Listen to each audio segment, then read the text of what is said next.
Então, deputado Saulo, que é dessa classe jovem de políticos que avançaram muito, né? Nós sabemos da sua carreira, da sua vida política, deputado estadual, em seguida deputado federal.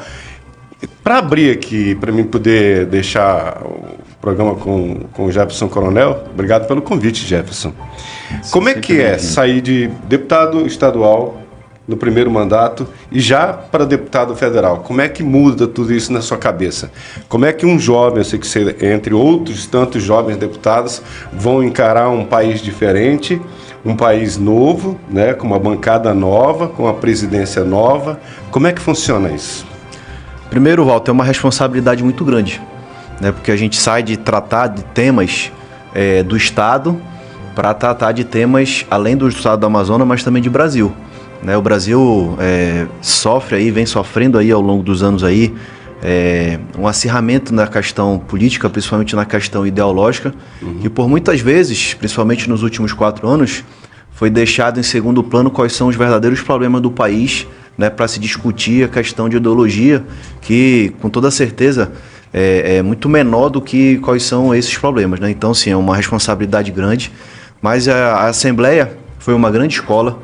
Eu aprendi muito na Assembleia Legislativa. Você imagina, eu nunca tive mandato, né? O primeiro mandato que eu tive foi de deputado estadual, mas eu aprendi muito com muitos colegas também que são muito experientes. Aqui eu posso citar o deputado Belarmino, né? Que é o Belão, que é um grande parlamentar, né? Eu aprendi muito com ele. Deputado Serafim Correia, né? Que também é um grande parlamentar, também conhece muito das causas do Amazonas, inclusive dessa questão da economia de Zona Franca, né? E dentre outros colegas deputados. Então, a Assembleia foi uma escola.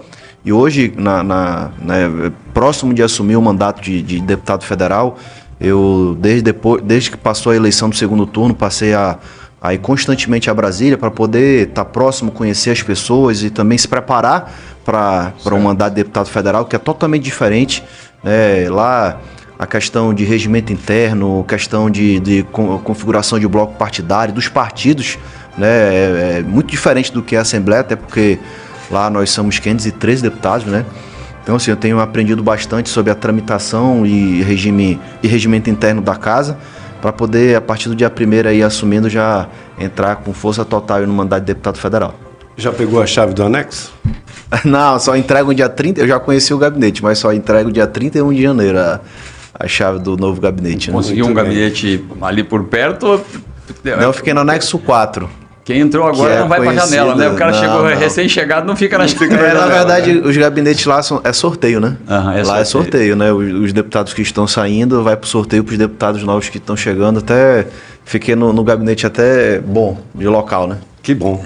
Bom, obrigado, Gerson, por participar aqui e desejar boa sorte. Obrigado, né? Walter. Que esse novo caminho aí seja o reinício de muitas coisas que vem pela frente. Obrigado, um abraço ao nosso querido Sérgio Viana, que é seu papai. Obrigado, Walter. Grande abraço. Obrigado, Walter. Um abraço. Obrigado, cara. Deputado Saulo, bom, a gente já fez aqui as boas-vindas, né? Agora vamos para aquilo que o deputado tem que estar preparado, que é para as cobranças, mas Sim. Não tem nada de pesado, não. Qual é o que você acha que é? Vou lhe chamar de você, não tem nenhum desrespeito ao seu mandato, pela sua idade, ser um jovem, né?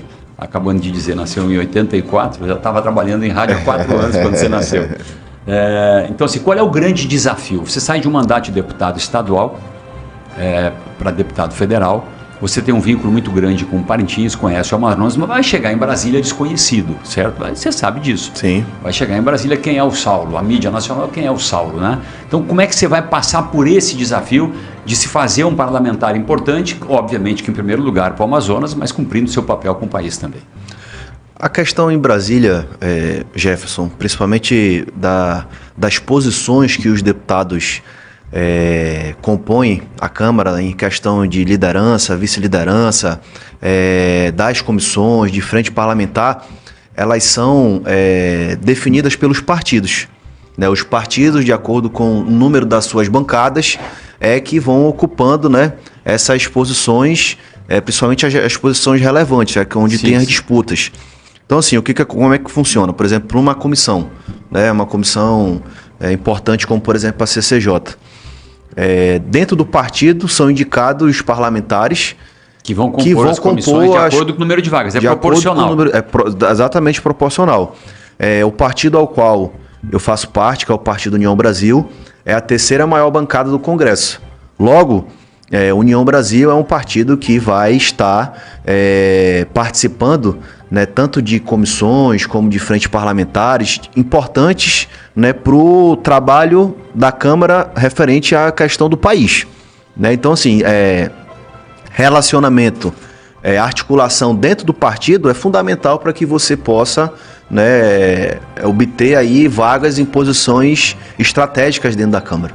Eu tenho um ótimo relacionamento com, né, os dirigentes do meu partido, com o líder do partido, que é o deputado Elmar Nascimento, com o presidente do partido, que é o Luciano Bivar, com o vice-presidente do partido, que é o Antônio Rueda. São pessoas que eu já criei uma relação de proximidade lá em Brasília, para que a gente possa se colocar numa posição que vai ser importante, inclusive estratégica, para a defesa dos interesses do Estado do Amazonas. Do ponto de vista dos assuntos, do tema, tem um parlamentar que é médico, é temático, cuida de saúde, o outro é militar, o outro, né, sindicalista.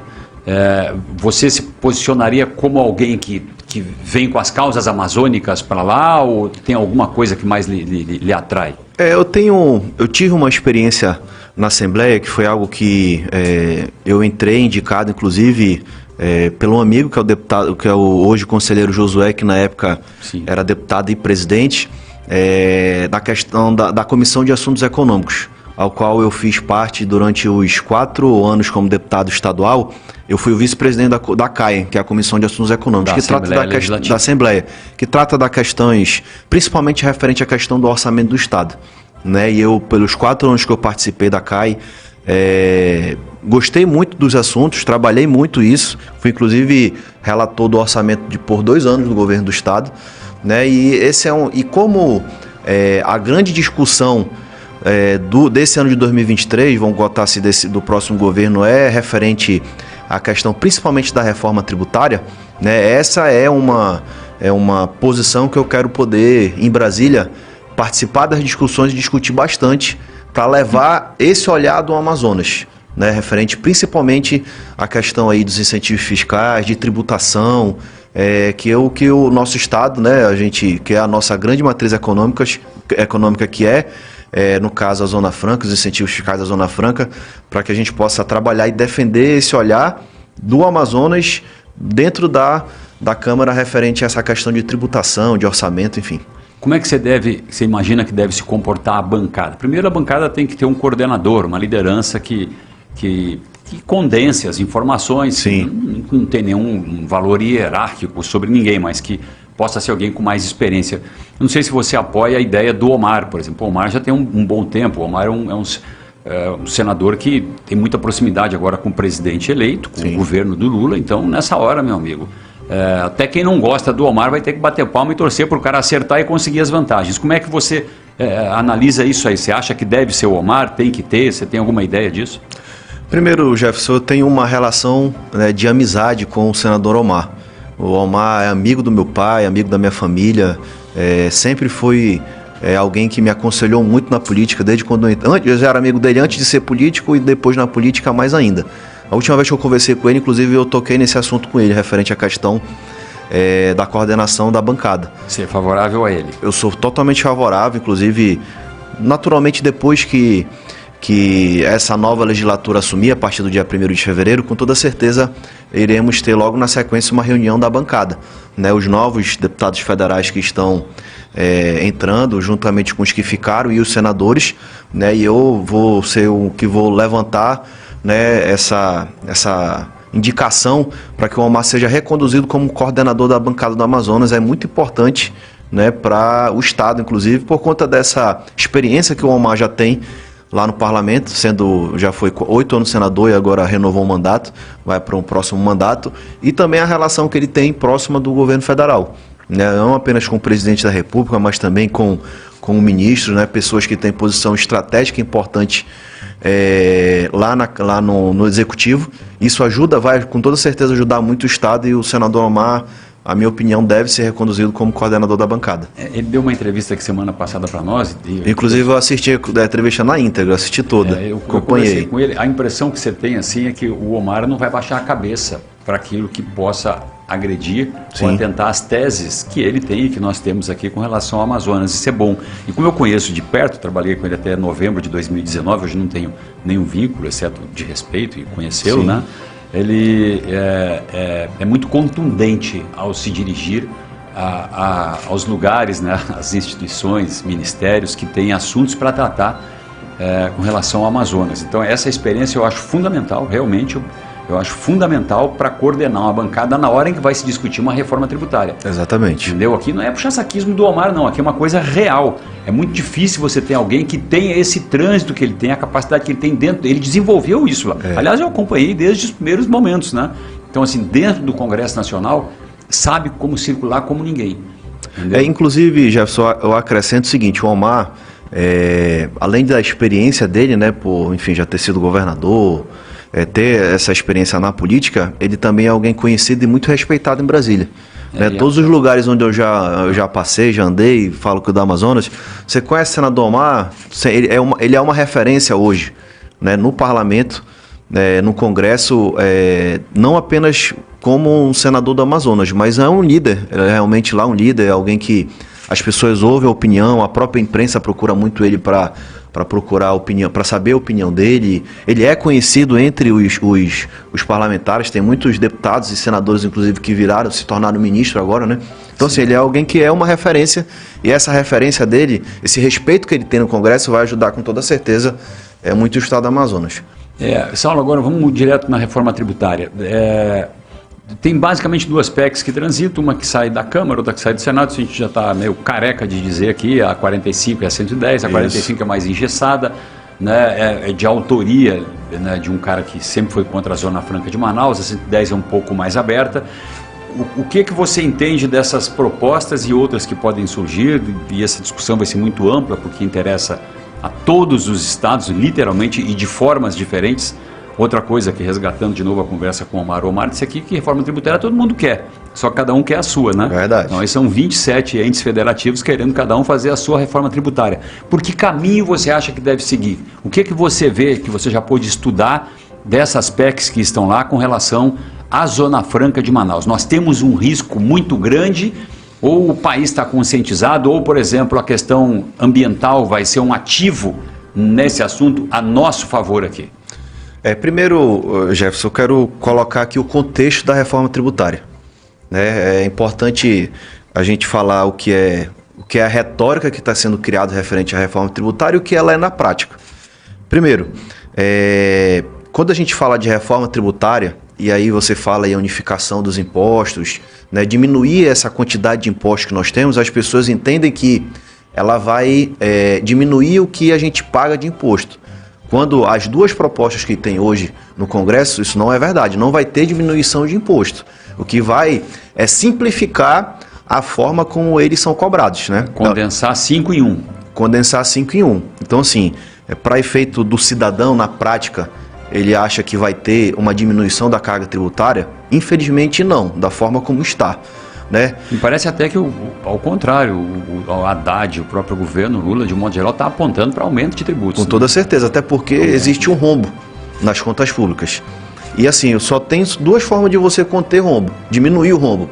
Ou você aumenta os impostos para aumentar a arrecadação, ou você diminui a máquina pública, a despesa, né, do Estado em si, para que você possa chegar ali para igualar ali entre o que tem de rombo, de dívida, com a arrecadação, no caso futura. E na reforma tributária, como ela está colocada hoje no Congresso, essas duas PECs que tem, a 45 e a 110, não existe diminuição de tributo. Existe sim a simplificação da forma como ele será cobrado.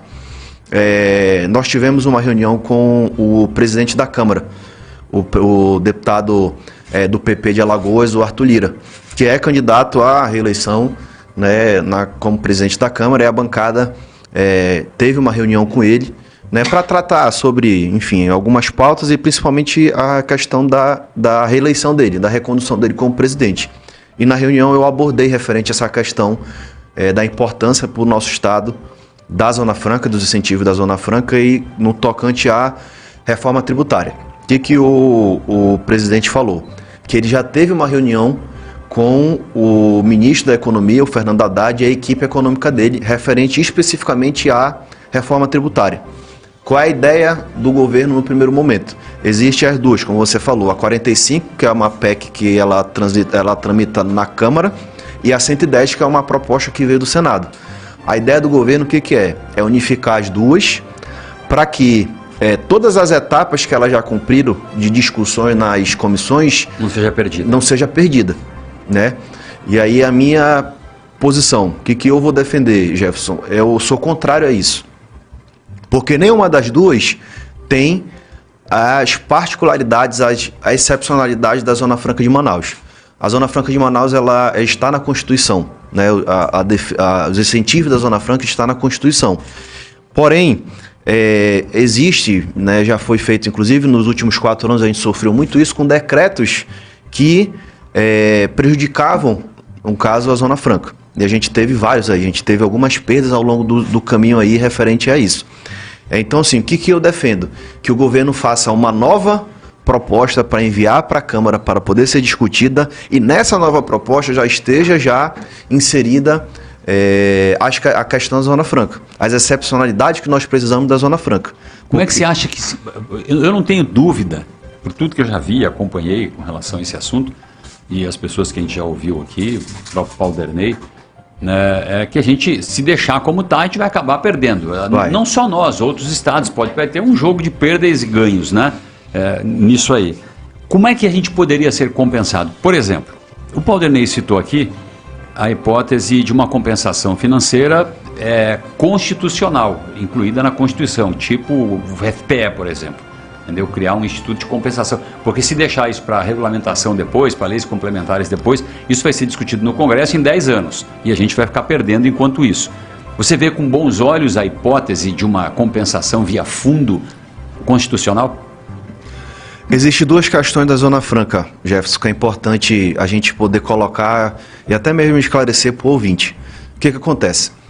Tem na questão da Zona Franca em questão de arrecadação, que é mais ou menos isso que, né, o secretário Paulo Derney falou, referente à criação de um fundo para compensação de arrecadação da Zona Franca. Sim. E tem uma outra questão, que é a geração de emprego que a Zona Franca, né, traz, principalmente para a cidade de Manaus, que são os mais de 400 mil empregos gerados de forma... Não basta um fundo que compense perdas na arrecadação se perdeu empregos. Não é apenas a arrecadação. A arrecadação, claro que o Estado vai continuar mantendo, né, os investimentos de saúde, educação, segurança pública, levando oportunidade também de investimento de infraestrutura para o interior.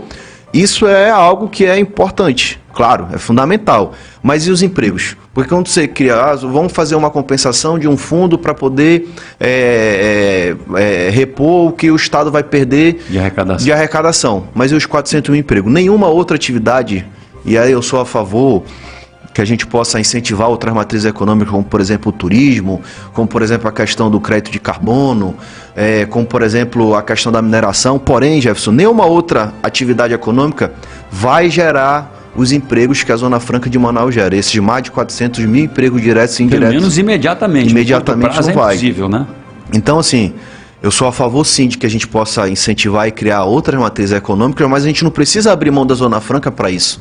E aí a Zona Franca tem toda a questão da geração de emprego, tem a questão da tecnologia criada aqui, o que já é comprovado que o que a Zona Franca, os incentivos fiscais, no caso, que o Estado brasileiro renuncia para a Zona Franca, ele retorna quase que 4 vezes para os cofres do governo, ou seja, nós não somos deficitários, como tem outros incentivos fiscais de outros setores, de outros estados brasileiros, que eles não geram, eles não fazem a contrapartida do que é incentivo fiscal. Ou seja, não dá, como por exemplo, geração de emprego. Se você colocar o que é incentivado para, por exemplo, o agronegócio e a geração de emprego que ele é gerado, não tem comparação nenhuma com o que a Zona Franca, por exemplo, a indústria, no caso aqui na Zona Franca, gera de emprego. Então, essa compensação referente à arrecadação, né, os empregos criados, ela é muito difícil. O fundo pode até ser uma alternativa, mas ela não vai ser a solução do problema. Por quê? Porque essa é a questão da geração de emprego, ela não vai ser atingida. Bom, eu vou fazer um rápido intervalo aqui, Saulo, me permite aí que a gente volta já aqui na Rede Onda Digital, continuando com o nosso meio-dia com Jefferson Coronel e o deputado federal Saulo Viana conosco aqui. Fique ligado aqui na Onda. Você está ouvindo Meio-Dia com Jefferson Coronel.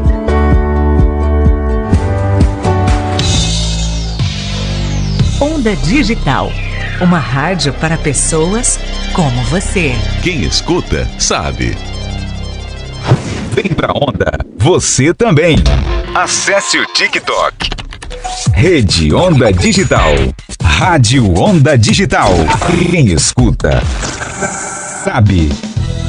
Saiu na Onda Digital. Polícia Legislativa pede reforço policial para posse de senadores. Quer saber mais? Acesse o portal da redeondadigital.com.br. Com uma programação variada, música de qualidade, informação com credibilidade a todo momento e um público cativo. A Onda Digital é a rádio que mais cresce em audiência. Por isso é a melhor opção para quem quer ter a sua marca na mente de milhares de pessoas. Quer vender mais ou promover sua marca? Anuncie na Onda Digital. Ligue 992510709. Rádio Onda Digital. Já parou para pensar que o plástico que você utiliza todos os dias leva 100, 200 e até 500 anos para se decompor? Mas adotando pequenos gestos, você pode fazer muito pelo futuro da nossa cidade. Por isso, se você não vai reutilizar, recuse. Se o que você faz prejudica o meio ambiente, repense. Se o que você consome aumenta o lixo na cidade, reduza. Plástico, recuse, repense, reduza. A natureza agradece. Prefeitura de Manaus. O cuidado com o meio ambiente não pode parar. Onda Digital.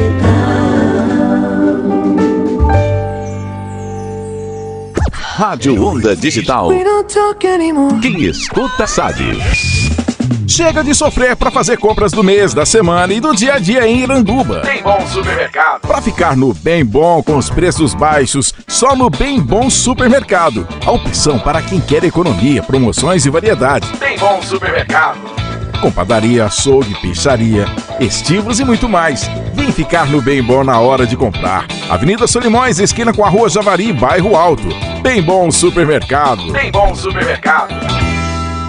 Seja qual for o seu projeto ou necessidade, a Gráfica Express faz. Banner, faixa, outdoor, envelopamento de veículos. E fica bonito. Também faz fardamento, bordado e até painéis decorativos. Sabe aquelas almofadas, chaveiros e canecas personalizadas? Faz isso e muito mais. É só chamar no 99388-6602. Gráfica Express. Tudo em serviços de gráfica e comunicação visual.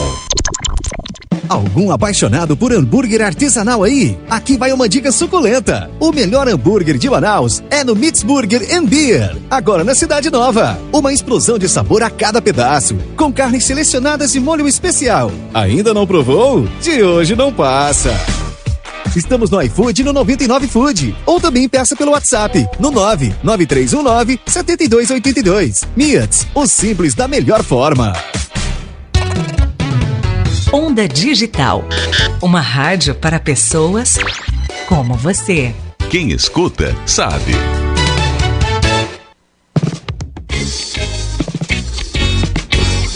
Você está na Onda Digital. Com Jefferson Coronel, no programa Meio-Dia.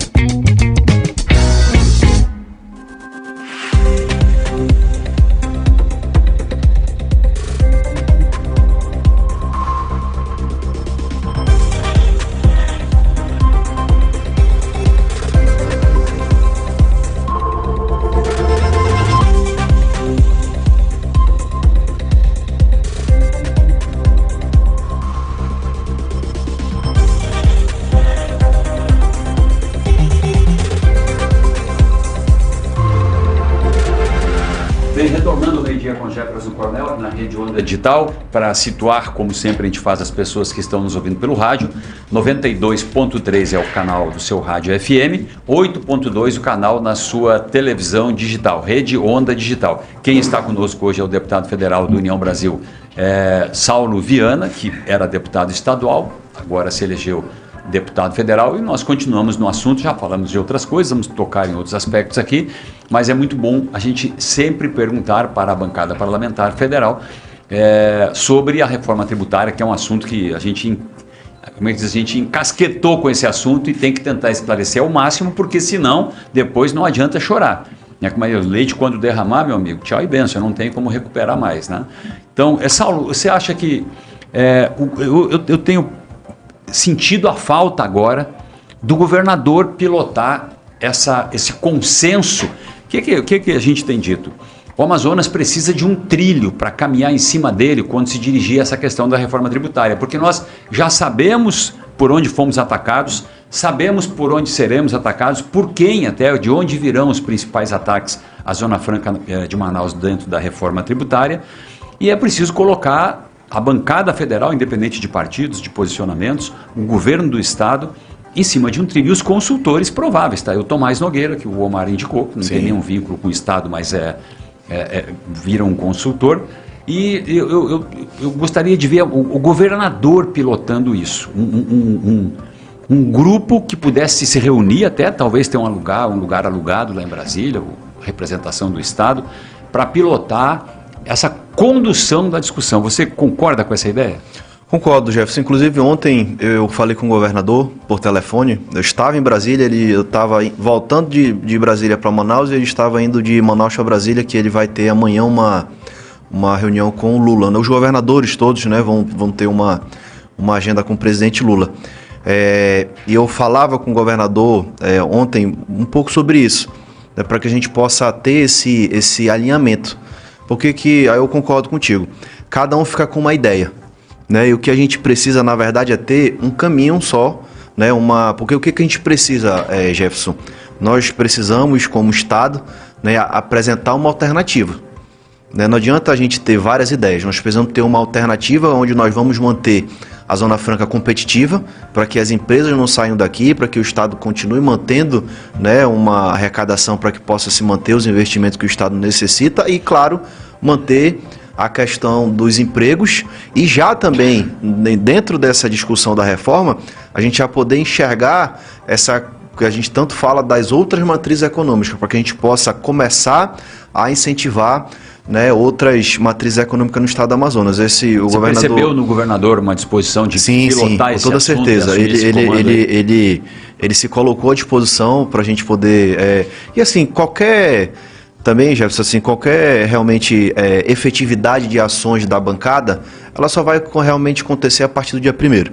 Né, quando os novos deputados, quando a nova legislatura mandatos, né, vai assumir, nós vamos ter, logo depois da posse, a eleição da mesa. Isso também conta muito, né, vai contar muito, né, a recondução do Arthur Lira, ela é muito eminente, né, ele já fez um grande arco de aliança, mas tem as outras posições na mesa que ainda estão em discussão, e logo depois disso vem a questão da composição das comissões, que isso também é algo que vai fazer diferença, porque, enfim, vamos dizer que o governo apresente uma nova proposta da reforma tributária, ela vai para a CCJ, portanto é importante que a gente tenha alguém na CCJ, o debate já começa lá, né, para poder discutir sobre isso, e aí vai ser criado, por exemplo, uma comissão da reforma tributária. Isso foi um pleito que eu fiz para o presidente, eu pedi a ele: presidente, é importante que alguém do Amazonas esteja dentro da comissão da reforma tributária, para poder levar, sem dúvida, né, esse olhar da Zona Franca, do estado do Amazonas para dentro da reforma tributária, para que a gente possa defender.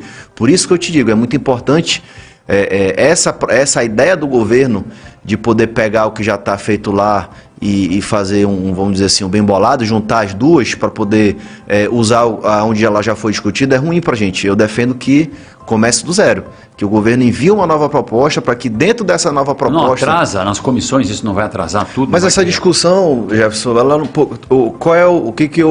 por que eu defendo isso?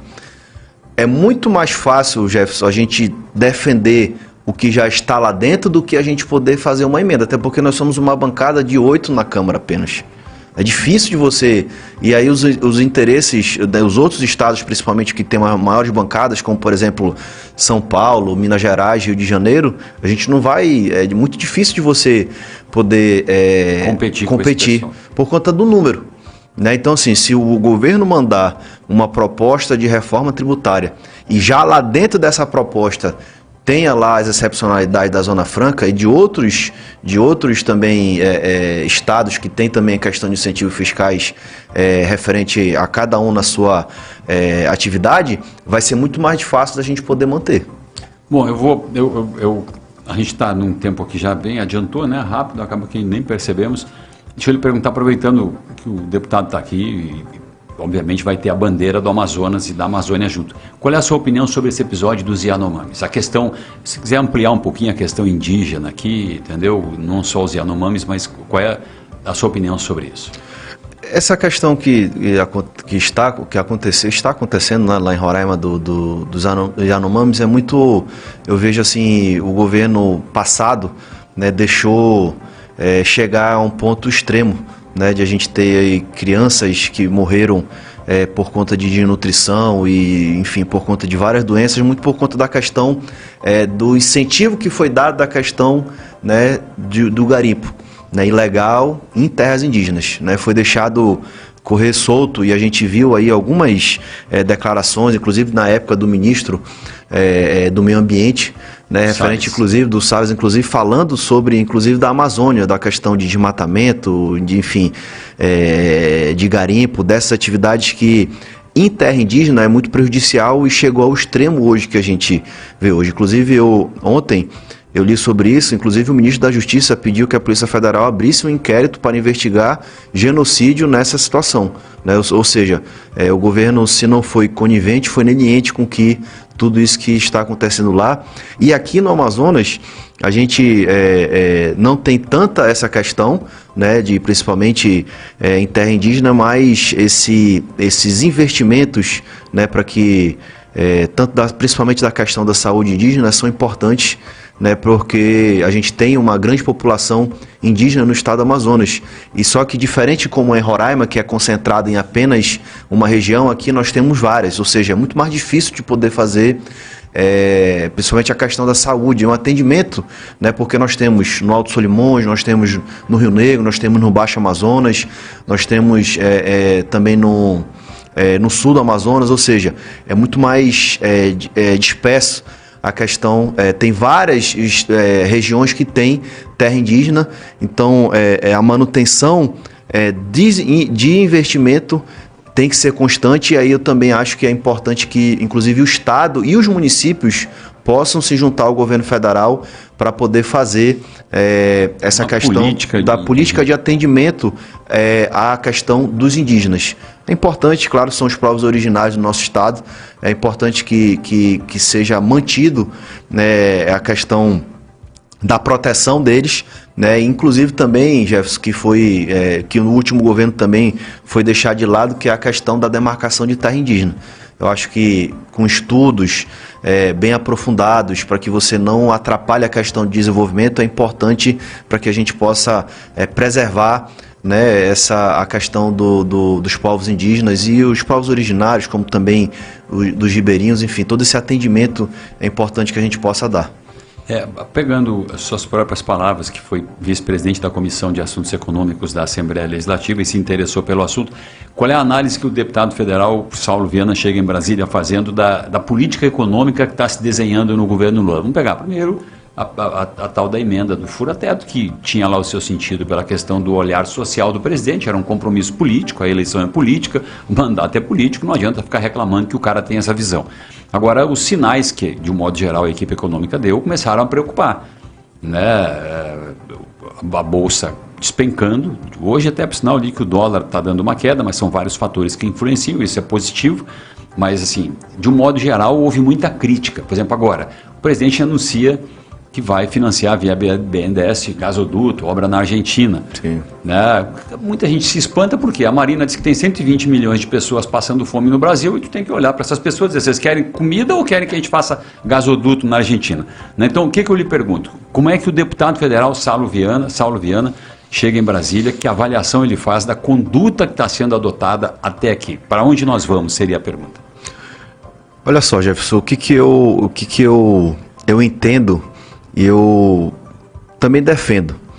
É muito difícil você falar para um pai de família que tem 3 filhos, que não tem emprego, você falar referente, por exemplo, explicar para ele âncora fiscal, moeda única agora. Moeda única, essa questão aí da contenção de despesas para não furar o teto de gasto, para poder manter o país ali com a saúde financeira e fiscal estável. Então é muito difícil você falar para essas pessoas sobre essa questão, né? E aí eu concordo com a colocação que o presidente Lula falou até recentemente, que a gente tem a gente tem teto de gastos, mas a gente não tem determinado questão de investimentos para o Brasil, né? Então, assim, é importante você cuidar, eu acho importante um país como o Brasil, que tem dimensões continentais, que tem as particularidades de cada estado, você cuidar também das pessoas. Ainda se passa muita dificuldade, a gente tem esses números aí, não são os 120 mil como a Marina falou, mas são 30 milhões, né, de pessoas aí que hoje no Brasil passam por necessidade, né? Tem tantos outros milhões que não fazem as 3 refeições regularmente, né? Tem a questão do endividamento das famílias brasileiras, chegou ao patamar que nunca teve na história, né? Hoje nós temos aí 70, de cada 100 famílias, 70 estão sem crédito. Então, assim, o que o governo está fazendo de poder, como foi na PEC da transição, furar o teto de gasto para poder conseguir pagar, né, um Bolsa Família de R$600 e mais R$150 para criança menor de 6 anos é importante, mas também as outras questões que estão sendo feitas para que você possa, por exemplo, estimular a atividade econômica do país, reindustrializar, né, o Brasil, fazer com que os investimentos em obras públicas que estão paradas aí, tem várias obras abandonadas aqui no estado do Amazonas, a gente tem várias aí, principalmente no interior, para que você possa incentivar a atividade econômica, para que você possa dar crédito ao cidadão, para que possa se voltar de novos empregos, as obras, para que isso também gere os empregos e essas pessoas que estão recebendo, né, por exemplo, o Bolsa Família, vão para o consumo e isso aumenta, o comércio vai vender mais, que vai contratar mais, que vai comprar mais da indústria, que a indústria vai poder contratar mais. Então, assim, esse meio termo entre você fazer o social importante, principalmente para as pessoas que passam por necessidade, e que você tenha os investimentos para que o governo possa incentivar a geração de emprego, para que a atividade econômica possa de novo aquecer, para que a gente possa ter aí a melhoria de vida das pessoas. Quando você consegue gerar emprego, você vai dar dignidade, né, para aquele pai de família, para que ele possa ter o emprego dele, carteira assinada, para que ele possa ter os direitos dele, para que ele possa, de novo, poder ter crédito, né, limpar o nome para que ele possa ir pro comércio para poder comprar, para o cara poder comprar a máquina de lavar dele, poder comprar a televisão dele. Isso vai incentivar a indústria, né, nacional também. Então, assim, essa roda da economia, ela precisa girar. A mão do governo é muito importante para isso, né? E também é importante também que a gente não possa deixar de lado a questão dos programas sociais, de poder ajudar essas pessoas que passam hoje por muita dificuldade. Para onde você acha que deveria apontar a economia do Estado quando a gente fala na diversificação dos fatores econômicos, aqui dos segmentos econômicos, para que a gente reduza, uma coisa que a gente fala quase todo dia aqui, né? Sim. Essa dependência da Zona Franca de Manaus. Por onde você acha que passa essa diversificação, que em algum momento alguém vai ter que fazer? Eu costumo botar na conta dos governadores passados, com os quais eu trabalhei com vários deles. Mas assim, como secretário de comunicação, não era de produção nem nada, né? Mas assim, para onde que deve apontar um projeto para que a gente possa efetivamente ter um turismo forte, para que a gente possa ter uma produção forte, considerando-se todas as dificuldades logísticas e ditas amazônicas. Sim. Da questão da economia, Jefferson, o que eu entendo? Primeiro, ainda na questão da indústria. Acho que a questão de incentivar, por exemplo, a bioeconomia, e aí o senador Almar, quando veio aqui contigo, ele falou disso. Né? Esse é um setor da indústria. Esse quadripé que a gente tem hoje é essa. Exatamente. Plástico, eletroeletrônica e duas rodas. Né? Acho que a questão da bioeconomia na indústria, e o Amazonas tem aptidão para isso. Inclusive tem várias grandes empresas, indústria de cosmético que vendem produtos, né, de beleza com essências do Amazonas, né, que a gente tem aqui, né, no nosso estado. Então, assim, na indústria, a questão da bioeconomia ela é importante. A questão do crédito de carbono, que a gente ainda fala de forma ainda muito genérica, as pessoas não conseguem ver isso. Não é palpável, né? Ainda não é palpável, mas a médio e a longo prazo, o estado do Amazonas pode ter um grande potencial nisso. Eu entendo que a questão da mineração, e aí nós temos aqui em Altaz, aqui do lado, próximo de Manaus, o potássio, né, aquela planta lá. Você acha que sai esse projeto da potássio? Eu acho que tem grandes possibilidades de acontecer, Jefferson. Eu acho que ele a gente falar para o estado do Amazonas nos próximos 30 anos, essa exploração do potássio ali em Altaz, ela é fundamental para que o estado do Amazonas possa dar uma guinada, né? E o Brasil tem essa necessidade. Nós vimos agora, principalmente ano passado, com a guerra na Ucrânia, que completou agora um ano, os fertilizantes, o que foi afetado o mundo todo por a questão dos fertilizantes. E só para você, em números, o Brasil, ele importa 80% de fertilizante que ele consome, né? E nós temos aqui, né, a matéria-prima principal, que é o potássio.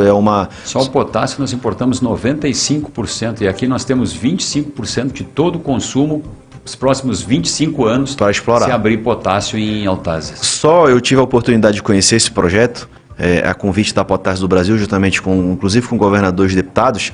Só a planta, o investimento para que possa ser extraído são 2 bilhões de dólares, só a obra. Né? E a obra tem 5 anos para a obra, para depois poder iniciar a exploração. Então, assim, o potássio ele é fundamental. E aí, juntando o potássio que nós já temos lá no gás aqui do Campo de Azulão da Eneva, que hoje explora aqui em Silves, né, vai potencializar muito essa questão do estado do Amazonas. E na questão do turismo é algo que eu particularmente tenho a minha opinião de defender. Inclusive perguntei sobre isso lá na Câmara e está caminhando, que é, por exemplo, a autorização para a exploração de cassino no Brasil. O estado do Amazonas poderia ser um estado que poderia ter essa autorização. Alguns municípios do estado do Amazonas poderiam ter, por exemplo, para que a gente possa incentivar o turismo, por exemplo, ter autorização para ter cassino. Aqui para nós seria uma mão na roda, seria mas é uma, como é que se diz, uma bandeira dificílima de pegar os evangélicos contra.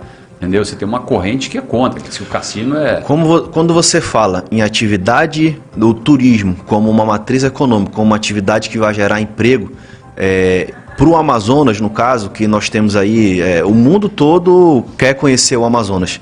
Você imagina, e é comum nos outros países, você já teve oportunidade de você ter lá em várias, principalmente nessas cidades turísticas, no Caribe nós temos isso, na Europa a questão dos cassinos, Estados Unidos. Povos indígenas comandam cassinos em suas terras. Exatamente, com muita normal. lucratividade, vivem vidas... Você imagina um cassino em Manaus... Você imagina um cassino, por exemplo, em Barcelos, que já tem lá, já é conhecido como, por exemplo, do turismo de pesca. Você poder alinhar São Gabriel da Cachoeira, a própria cidade de Parintins, cidades onde tem Maués, onde qualquer cidade já são conhecidas. Um cassino no meio do mato aqui vai encher de gente. Já são conhecidas no mundo, né, por conta das suas belezas naturais e por conta, enfim, das potencialidades que tem. Você aliar isso, por exemplo, a um hotel de selva com um cassino. 5, 7 estrelas, pois esses hotéis geralmente são de 5, 7 exatamente, estrelas. Ou seja, você vai atrair muito mais turistas para lá e você vai fomentar uma atividade econômica naquela cidade, porque o grande desafio, Jefferson, do nosso estado do Amazonas é poder, essas matrizes econômicas, principalmente as novas, que você possa descentralizar, levar para o interior, para que o interior também possa se desenvolver, crescer, como é também a nossa capital. Bom, só para lhe dar uma informação, o negócio de trazer as coisas vêm do interior, deveriam vir do interior para cá. Hoje, uma pessoa me disse que tem gente que exporta maracujá produzido aqui em Manaus para o interior, polpa de maracujá e não sei o que, manda para o interior. Entendeu? Produz aqui, manda, é o contrário, a gente está numa corrente contrária. Eu vou te dar um exemplo. Parintins, a minha cidade, é conhecida pelo tacacá. Você já foi lá, com toda certeza você já tomou o tacacá de Parintins. Com certeza. Então, assim, por exemplo... Camarão chega mais fresquinho ali porque vem de Belém. A cebolinha e o tucupi de Parintins, que a gente consome lá em Parintins, ele não é produzido em Parintins ou vem de Manaus, ele vem de Santarém, no Pará. Vem do Pará. Bom, a gente está chegando ao final, eu costumo dizer aqui, num tom meio de brincadeira, mas é sério, tem um arremate final que a gente faz, então se você queria te agradecer a sua presença aqui, desejar boa sorte no mandato, que você consiga um espaço que lhe permita ser um grande deputado para o Estado, essa é a sua missão, Sim. Esse é o seu desafio, isso que o eleitor e que o povo do Amazonas vai cobrar de você, não é fácil, eu digo isso porque eu conheço o Brasil, tenho uma certa experiência nesse meio. Então não é fácil, mas você vai ter, como se dizia lá atrás, fazer das tripas coração para dar teu jeito. Exatamente. Boa sorte, Saulo. Obrigado, Jefferson. Obrigado pelo espaço. Agradecer aqui o teu programa por ter convidado, né, para que a gente pudesse vir colocar um pouco das nossas ideias, do que a gente quer fazer. Essa luta vai ser... Esse ano de 2023 vai ser um ano de muito trabalho para a bancada federal do Estado do Amazonas, porque a discussão, e você sabe que reforma o governo faz no primeiro ano, depois já é muito difícil. Então a reforma do governo Lula, com toda certeza será a reforma tributária e tem muito interesse do Estado do Amazonas referente a isso. A gente vai ter muito trabalho e eu quero aqui me colocar à disposição para que a gente possa, quando não puder estar aqui, mas de Brasília poder passar aí as informações e poder deixar, né, a nossa população informada do nosso trabalho lá em Brasília, e estou sempre à disposição. Muito obrigado. Bom, se você tiver alguma informação, eu tinha falado no começo, quando você sentou aqui, a respeito da polêmica. Eu prometi que não falava mais essa palavra aqui, mas estou falando, né? Da conta de luz da Arena, você passa para nós, por favor. Essa é uma conta, Jefferson, que nunca fecha. Porque a Amazonas Energia, e hoje, antes a empresa pública e hoje a empresa privada, tem uma conta enorme com o governo do Estado. Com o ICMS. Com o ICMS.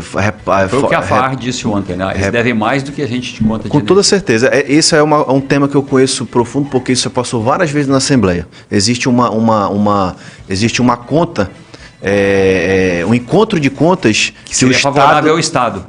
Com toda certeza, o Estado tem muito mais crédito a receber do que a pagar para a Amazonas Energia. Olha aí, uma informação importantíssima, né? Vamos ver agora se o deputado tiver alguma informação, passe para nós a respeito. Até porque, Jefferson, se vão ligar de novo. Um Estado como o Amazonas, que tem saúde financeira, o Estado do Amazonas tem saúde financeira, né? O Estado não tem dívida com o fornecedor porque não tem dinheiro para pagar. A dívida que possa ser de tramitação processual de burocracia. Você imagina, se o Estado do Amazonas vai deixar de pagar 39 milhões por conta da Arena da Amazônia? Não tem lógica nisso. O que existe, como eu estou te falando, a Amazonas Energia tem uma grande dívida com o Estado do Amazonas que o Estado não paga, que ele vai abatendo essa conta aí ao longo do tempo. E agora, como existe uma empresa privada, a empresa privada ela quer receber. A Amazonas Energia ela melhorou muito mais, depois que ela passou a ser uma empresa privada, ela melhorou muito mais na eficiência dela de corte de energia do que de distribuição de qualidade para o fornecedor. Todos nós aqui que somos consumidores sabemos disso. Bom, Saulo, obrigado. Obrigado. Obrigado mesmo. A gente volta amanhã ao meio-dia, aqui no Meio-Dia com Jefferson Coronel, na Onda Digital. Meio-Dia é jornalismo. Com Jefferson Coronel, fica por aqui.